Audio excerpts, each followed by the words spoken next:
ಸ್ನೇಹಿತರೆ, ಒಂದು ಪ್ರಶ್ನೆ ಕೇಳ್ತೀನಿ. ಜೀವನದಲ್ಲಿ ಕೆಲವೊಮ್ಮೆ ನಿಮಗೆ ಹೀಗನ್ಸುತ್ತಾ, ನಾನು ಒಳ್ಳೆಯವನಾಗಿದ್ರೂ ಯಾಕೆ ನನಗೆ ಮಾತ್ರ ಕಷ್ಟ? ನಾನು ಇಷ್ಟು ಪ್ರಯತ್ನ ಮಾಡಿದ್ರೂ ಯಾಕೆ ನನಗೆ ಯಾವ ಫಲ ಸಿಗ್ತಾ ಇಲ್ಲ? ಯಾಕೆ ಮನಸ್ಸಿಗೆ ಶಾಂತಿ ಸಿಗ್ತಾ ಇಲ್ಲ?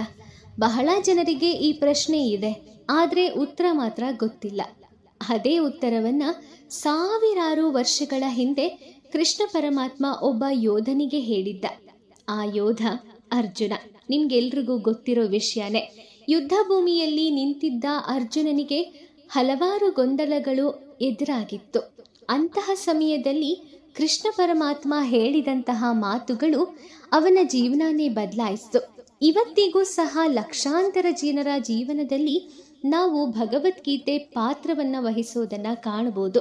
ಭಗವದ್ಗೀತೆಯನ್ನು ಯಾರು ನಂಬಿ ನಡೀತಾರೋ, ಅದರ ಪ್ರಕಾರವಾಗಿ ಯಾರು ಮುಂದೆ ಸಾಗ್ತಾರೋ ಅವರು ಖಂಡಿತ ಗೆದ್ದೇ ಗೆಲ್ತಾರೆ ಅನ್ನೋದೇ ಇವತ್ತಿನ ಈ ವಿಡಿಯೋದ ಸಂದೇಶದ ಒಂದು ಪ್ರಮುಖ ವಿಚಾರ. 4ನೇ ಅಧ್ಯಾಯದ ಮಹಾ ಸಂದೇಶವನ್ನು ನೀವು ತಿಳ್ಕೊಳ್ಳೇಬೇಕು. 4ನೇ ಅಧ್ಯಾಯ ಅನ್ನೋದು ಜ್ಞಾನದಿಂದ ಜೀವನವನ್ನು ಬದಲಾಯಿಸುವಂತಹ ಮಹಾ ಸಂದೇಶ ಆಗಿದೆ. ಈ ವಿಡಿಯೋನ ಕೊನೆವರೆಗೂ ಕೇಳಿ ಮಿಸ್ ಮಾಡಬೇಡಿ. ಯಾಕಂದರೆ ಇಂದು ಕೇಳೋ ಒಂದು ಮಾತು ನಿಮ್ಮ ಜೀವನದ ದಿಕ್ಕನ್ನೇ ಬದಲಾಯಿಸ್ಬೋದು. 4ನೇ ಅಧ್ಯಾಯದ ಅರ್ಥ ಏನಂದರೆ ಸ್ನೇಹಿತರೆ, ಭಗವದ್ಗೀತೆಯ 4ನೇ ಅಧ್ಯಾಯದ ಹೆಸರು ಜ್ಞಾನ ಕರ್ಮ ಸನ್ಯಾಸ ಯೋಗ ಅಂತ. ಇದರ ಅರ್ಥ ಏನು ಗೊತ್ತಾ?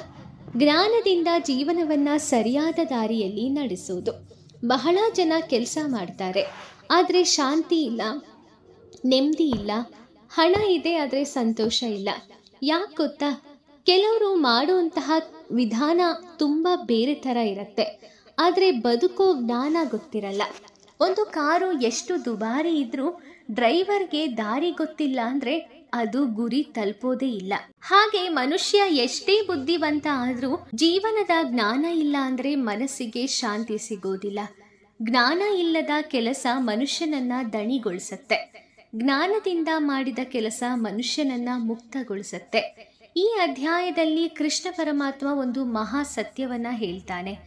ಧರ್ಮ ಕಡಿಮೆಯಾದಾಗ, ಅಧರ್ಮ ಹೆಚ್ಚಾದಾಗ, ಒಳ್ಳೆಯವರು ಕಷ್ಟಪಡುವಾಗ ನಾನು ಮತ್ತೆ ಬರ್ತೀನಿ ಅಂತ. ಇದು ಕೇವಲ ಅವತಾರದ ಕಥೆ ಅಷ್ಟೇ ಅಲ್ಲ ಸ್ನೇಹಿತರೆ, ಇದರೊಳಗಡೆ ದೊಡ್ಡ ಜೀವನದ ಪಾಠ ಇದೆ. ಕತ್ತಲೆ ಜಾಸ್ತಿ ಆದಾಗಲೇ ಸೂರ್ಯೋದಯದ ಬೆಲೆ ಗೊತ್ತಾಗುತ್ತೆ. ಜೀವನದಲ್ಲೂ ಕಷ್ಟಗಳು ಹೆಚ್ಚಾದಾಗ ಅದೇ ಸಮಯದಲ್ಲಿ ನಿನ್ನೊಳಗಿನ ಶಕ್ತಿ ಹುಟ್ಟುತ್ತೆ.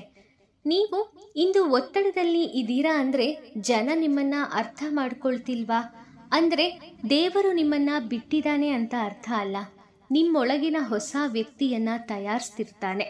ಇವತ್ತು ಹಲವರು ಹೊರಗಡೆ ಯಶಸ್ವಿಯಾಗಿ ಕಾಣ್ತಾರೆ, ಆದರೆ ಒಳಗಡೆ ನೋವಿನಿಂದ ಕೂಡಿರ್ತಾರೆ. ಯಾಕೆ ಗೊತ್ತಾ? ಅವರು ಜಗತ್ತನ್ನು ಗೆಲ್ಲೋಕೆ ಕಲಿತಿರ್ತಾರೆ, ಆದರೆ ತಮ್ಮ ಮನಸ್ಸನ್ನು ಗೆಲ್ಲೋಕೆ ಕಲಿಯೋದೇ ಇಲ್ಲ. ಒಬ್ಬ ವಿದ್ಯಾರ್ಥಿ ದಿನಪೂರ್ತಿ ಓದಿದ್ರೂ ಭಯದಿಂದಾನೇ ಬದುಕ್ತಾನೆ. ಒಬ್ಬ ಉದ್ಯೋಗಿ ಒಳ್ಳೆ ಸಂಬಳ ಪಡಿತಿದ್ರು ಅವನಿಗೆ ನೆಮ್ಮದಿಯ ನಿದ್ರೆ ಇರಲ್ಲ. ಒಬ್ಬ ಇನ್ಫ್ಲೂಯೆನ್ಸರ್ ಲಕ್ಷ ಫಾಲೋವರ್ಸ್ನ ಹೊಂದಿರ್ತಾನೆ, ಆದರೆ ಒಂಟಿತನದಲ್ಲಿ ಅಳ್ತಿರ್ತಾನೆ. ಇದಕ್ಕೆ ಕಾರಣ ಏನು ಗೊತ್ತಾ? ಹೊರಗಿನ ಯಶಸ್ಸು ಹೆಚ್ಚಾಗಿದೆ, ಒಳಗಿನ ಜ್ಞಾನ ಕಡಿಮೆಯಾಗಿದೆ. ಇದಕ್ಕೆ ಕೃಷ್ಣ ಹೇಳ್ತಾನೆ, ನಿನ್ನ ಮನಸ್ಸನ್ನು ನಿಯಂತ್ರಿಸದೆ ಹೋದರೆ ನಿನ್ನ ಜೀವನವನ್ನು ಪರಿಸ್ಥಿತಿಗಳೇ ನಿಯಂತ್ರಿಸೋದಕ್ಕೆ ಪ್ರಾರಂಭ ಆಗತ್ತೆ. ಹಾಗಾಗಿ ಕೆಲಸ ಮಾಡು, ಆದರೆ ಅಹಂಕಾರ ಬೇಡ. ಕೆಲಸ ಮಾಡಬೇಕು, ಆದರೆ ನಾನೇ ಎಲ್ಲ ಅನ್ನುವಂತಹ ಅಹಂ ಬಂದಾಗ ಸೋತ್ ಹೋಗ್ತೀಯ. ಇವತ್ತು ಹಲವರು ಸಹಾಯ ಮಾಡಿದ್ರು ಅದರ ಹಿಂದೆ ಹೆಸರು ಬೇಕು, ಪ್ರೀತಿ ಕೊಟ್ಟರು ಅದರಿಂದ ರಿಟರ್ನ್ಸ್ ಬೇಕು, ಒಳ್ಳೆಯದೇ ಮಾಡಿದ್ರೂ ಪ್ರಶಂಸೆ ಬೇಕು. ಆದರೆ ಕೃಷ್ಣ ಹೇಳ್ತಾನೆ, ನಿರೀಕ್ಷೆಗಳು ಜಾಸ್ತಿ ಆದಷ್ಟು ನೋವೇ ಜಾಸ್ತಿ. ಮರ ಹಣ್ಣು ಕೊಡುತ್ತೆ, ಆದರೆ ತನ್ನ ಹೆಸರನ್ನ ಕೂಗಿ ಯಾವತ್ತೂ ಹೇಳಲ್ಲ. ಸೂರ್ಯ ಬೆಳಕನ್ನು ಕೊಡ್ತಾನೆ, ಆದರೆ ಯಾರಿಂದಲೂ ಧನ್ಯವಾದವನ್ನ ಕೇಳೋದಿಲ್ಲ. ನಿಜವಾದ ಮಹತ್ವ ಮೌನದಲ್ಲೇ ಇರುತ್ತೆ. ನೀನು ಮಾಡೋ ಒಳ್ಳೆ ಕೆಲಸವನ್ನ ದೇವರು ನೋಡ್ತಾ ಇರ್ತಾನೆ ಅಂದರೆ ಅಷ್ಟೇ ಸಾಕಲ್ವಾ? ಜಗತ್ತು ಗುರುತಿಸದೇ ಇದ್ರೂ ಸಮಯ ಒಂದು ದಿನ ಎಲ್ಲವನ್ನ ಗುರುತಿಸುತ್ತೆ. ಜ್ಞಾನ ಅನ್ನೋದು ಬೆಂಕಿ ಹಾಗೆ. ಈ ಅಧ್ಯಾಯದಲ್ಲಿ ಕೃಷ್ಣ ಹೇಳುವ ಅದ್ಭುತವಾದ ಸಾಲು ಏನು ಗೊತ್ತಾ? ಜ್ಞಾನ ಅನ್ನೋದು ಬೆಂಕಿಯಂತೆ, ಪಾಪಗಳನ್ನೆಲ್ಲ ಸುಟ್ಟು ಹಾಕತ್ತೆ. ಒಬ್ಬ ಮನುಷ್ಯ ತಪ್ಪು ಮಾಡಿರ್ಬೋದು, ಹಿಂದೆ ಸೋತಿರ್ಬೋದು, ಕೆಟ್ಟ ನಿರ್ಧಾರಗಳನ್ನು ತಗೊಂಡಿರ್ಬೋದು. ಆದರೆ ನಿಜವಾದ ಜ್ಞಾನ ಬಂದ ಕ್ಷಣದಿಂದ ಅವನ ಜೀವನ ಬದಲಾಗ್ಬೋದು. ಒಂದು ಕೊಠಡಿ 1000 ವರ್ಷ ಕತ್ತಲೆಯಲ್ಲಿದ್ದರೂ ಒಂದು ಚಿಕ್ಕ ದೀಪ ಸಾಕು ಬೆಳಕು ಬರೋಕೆ. ಹಾಗೆ ಎಷ್ಟು ವರ್ಷ ದುಃಖದಲ್ಲಿ ಬದುಕಿದ್ರೂ ಒಂದು ಸಾರಿ ಅರಿವು ಸಾಕು, ಒಂದು ಸರಿಯಾದಂತಹ ತಿರುವು ಸಾಕು ಜೀವನ ಬದಲಾಗೋಕೆ. ಆದ್ರಿಂದ ಭೂತಕಾಲಕ್ಕಾಗಿ ಅಳಬಾರ್ದು. ನಿಮ್ಮ ತಪ್ಪು ನಿಮ್ಮ ಅಂತ್ಯ ಅಲ್ಲ, ಅದು ನಿಮ್ಮ ಪಾಠ. ನಂಬಿಕೆ ಇಲ್ಲದವರು ಶಾಂತಿ ಕಾಣೋದಿಲ್ಲ. ಕೃಷ್ಣ ಪರಮಾತ್ಮ ಹೇಳ್ತಾನೆ, ನಂಬಿಕೆ ಇಲ್ಲದ ಮನುಷ್ಯ ಎಂದಿಗೂ ಗೊಂದಲದಲ್ಲೇ ಬದುಕ್ತಾನೆ. ಇವತ್ತು ಹಲವರು ತಮ್ಮ ಮೇಲೆ ನಂಬಿಕೆಯನ್ನ ಕಳ್ಕೊಂಡಿದ್ದಾರೆ. ಒಮ್ಮೆ ಸೋತ್ರೆ ಜೀವನಾನೇ ಮುಗೀತು ಅನ್ಕೋತಾರೆ. ಆದರೆ ಕೇಳಿ, ಒಮ್ಮೆ ಒಡೆದ ಗಡಿಯಾರವು ದಿನಕ್ಕೆ 2 ಬಾರಿ ಸರಿಯಾದ ಸಮಯವನ್ನ ತೋರಿಸುತ್ತೆ ಅನ್ನೋದು ಸತ್ಯನೇ ಅಲ್ವಾ? ಹಾಗಿದ್ರೆ ಜೀವಂತವಾಗಿರುವಾಗ ನೀನು ಮತ್ತೆ ಎದ್ದು ನಿಲ್ಲೋಕ್ಕಾಗಲ್ವಾ? ಸೋಲು ಬಂದಿದ್ಯಾ? ಪರವಾಗಿಲ್ಲ. ಜನ ನಿಮ್ಮನ್ನ ಬಿಟ್ಟಿದಾರಾ? ಪರವಾಗಿಲ್ಲ. ನೀವು ನಿಮ್ಮನ್ನ ಬಿಟ್ಕೊಡ್ಬೇಡಿ. ಅದೇ ಕೃಷ್ಣ ಪರಮಾತ್ಮನ ಸಂದೇಶ ಆಗಿದೆ. ಭಗವದ್ಗೀತೆಯ 4ನೇ ಅಧ್ಯಾಯ ನಮಗೆ ಒಂದು ಮಹಾ ಸತ್ಯವನ್ನ ಕಲಿಸುತ್ತೆ. ಜೀವನವನ್ನ ಬದಲಾಯಿಸೋದಕ್ಕೆ ಹೊರಗಿನ ಶಕ್ತಿ ಬೇಡ, ಒಳಗಿನ ಜ್ಞಾನ ಸಾಕು. ನಿಮ್ಮ ಮನಸ್ಸು ಬದಲಾಗಿದ್ರೆ ನಿಮ್ಮ ನಿರ್ಧಾರ ಬದಲಾಗತ್ತೆ. ನಿಮ್ಮ ನಿರ್ಧಾರ ಬದಲಾದ್ರೆ ನಿಮ್ಮ ಭವಿಷ್ಯನೂ ಬದಲಾಗತ್ತೆ. ಆದ್ರಿಂದ ಜನ ನಿಮ್ಮನ್ನ ಅರ್ಥ ಮಾಡ್ಕೋತಿಲ್ಲ ಅಂತ ಬೇಸರ ಮಾಡ್ಕೋಬೇಡಿ. ಒಳ್ಳೆತನಕ್ಕೆ ತಕ್ಷಣ ಫಲ ಸಿಗ್ಲಿಲ್ಲ ಅಂದ್ರೆ ಅಲ್ಲೇ ನಿಲ್ಬೇಡಿ. ಮೌನವಾಗಿ ಬೆಳೀರಿ, ಜ್ಞಾನದಿಂದ ಬದುಕಿ, ದೇವರ ಮೇಲೆ ನಂಬಿಕೆ ಇಡಿ. ಒಂದು ದಿನ ನಿಮ್ಮನ್ನ ಇವತ್ತು ಯಾರ್ಯಾರು ತಿರಸ್ಕಾರ ಮಾಡಿದಾರೋ ಅವರೇ ನಿಮ್ಮ ಜೀವನನ ನೋಡಿ ಆಶ್ಚರ್ಯ ಪಡ್ತಾರೆ. ಯಾಕಂದ್ರೆ ಜ್ಞಾನ ಹೊಂದಿದ ಮನುಷ್ಯನನ್ನ ಈ ಜಗತ್ತಿನ ಯಾವ ಕತ್ತಲೂ ಸಹ ಸೋಲ್ಸೋಕೆ ಸಾಧ್ಯನೇ ಇಲ್ಲ.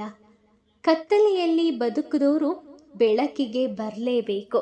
ಹೊಸ ಆರಂಭ ಬರೋ ಮುನ್ನ ಜೀವನದಲ್ಲಿ ತುಂಬಾನೇ ಪರೀಕ್ಷೆಗಳನ್ನು ನಾವು ಎದುರಿಸ್ಬೇಕಾಗತ್ತೆ.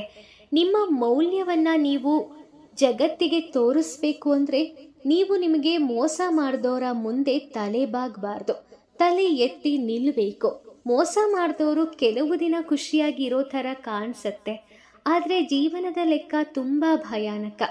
ಯಾರು ನಿಜವಾದ ಸತ್ಯವಾದಂತಹ ಮತ್ತು ಮೃದುವಾದ ಮನಸ್ಸನ್ನು, ಒಳ್ಳೆ ಜೀವನವನ್ನು, ಒಳ್ಳೆ ಮನಸ್ಸನ್ನು ಕಿತ್ಕೊತಾರೋ, ಅಂತಹ ಒಳ್ಳೆ ಮನಸ್ಸನ್ನು ನೋಯಿಸ್ತಾರೋ ಅವ್ರಿಗೆ ಸಮಯನೇ ಉತ್ತರ ಕೊಡುತ್ತೆ. ಆದರೆ ನೀವು ಏನು ಮಾಡಬೇಕು ಗೊತ್ತಾ? ಅವರು ಮೋಸ ಮಾಡಿದ್ರು ಅಂತ ಅಳ್ತಾ ಕೂತ್ಕೋಬಾರ್ದು. ಅಳುತ್ತಾ ನಿಮ್ಮ ಸಮಯನ ವ್ಯರ್ಥನೂ ಮಾಡಬಾರ್ದು. ನಿಮ್ಮ ಕೆಲಸಕ್ಕಾಗಿ, ನಿಮ್ಮ ಕನಸಿಗಾಗಿ ಹೋರಾಡಿ, ಕೆಲಸ ಮಾಡಿ, ನಿಮ್ಮ ಜೀವನವನ್ನು ಇನ್ನಷ್ಟು ದೊಡ್ಡದಾಗಿ ಮಾಡಿ. ಒಂದು ದಿನ ನಿಮ್ಮ ಕಳ್ಕೊಂಡೋರಂತಹ ಜನಗಳೇನಿದ್ದಾರೆ, ಅಂದರೆ ನಿಮ್ಮನ್ನು ಕಳ್ಕೊಂಡೋರು ನಿಮ್ಮನ್ನು ನೆನಪು ಮಾಡಿಕೊಂಡು ಕೊರಗೋ ಥರ ಆಗತ್ತೆ. ಆ ದಿನ ಬಂದೇ ಬರುತ್ತೆ, ಚಿಂತೆ ಮಾಡಲೇಬೇಡಿ. ವೀಕ್ಷಕರೇ, ಇವತ್ತಿನ ಈ ಅದ್ಭುತವಾದ ಸಂದೇಶ ನಿಮ್ಮ ಮನಸ್ಸಿಗೆ ಇಷ್ಟ ಆಗಿದೆ ಅಂತ ನಾನು ಅಂದ್ಕೊಳ್ತೀನಿ. ವಿಡಿಯೋ ಇಷ್ಟ ಆದರೆ ಲೈಕ್ ಮಾಡಿ. ಹಾಗೆ ನಿಮ್ಮ ಫೇವ್ರೆಟ್ ಭಗವದ್ಗೀತಾ ಮೆಸೇಜನ್ನು, ಯಾವ ಲೈನ್ ಇಷ್ಟ ಆಯಿತು ಅನ್ನೋದನ್ನು ಕಮೆಂಟ್ನಲ್ಲಿ ಬರೆದು ತಿಳಿಸಿ. ಇನ್ನಷ್ಟು ಸ್ಪಿರಿಚುಯಲ್ ಮೋಟಿವೇಶ್ನಲ್ಸ್ ವಿಡಿಯೋಗಾಗಿ ನಮ್ಮ ಚಾನಲ್ಗೆ ಸಬ್ಸ್ಕ್ರೈಬ್ ಮಾಡೋದನ್ನು ಮರಿಬೇಡಿ. ಮುಂದಿನ ವಿಡಿಯೋದಲ್ಲಿ ಭೇಟಿ ಮಾಡ್ತೀನಿ. ಓಂ ಶ್ರೀ ಕೃಷ್ಣಾಯ ನಮಃ. ಆ ಕೃಷ್ಣ ಪರಮಾತ್ಮ ನಿಮಗೆಲ್ಲರಿಗೂ ಒಳ್ಳೆಯದನ್ನು ಮಾಡಲಿ. ಧನ್ಯವಾದಗಳು.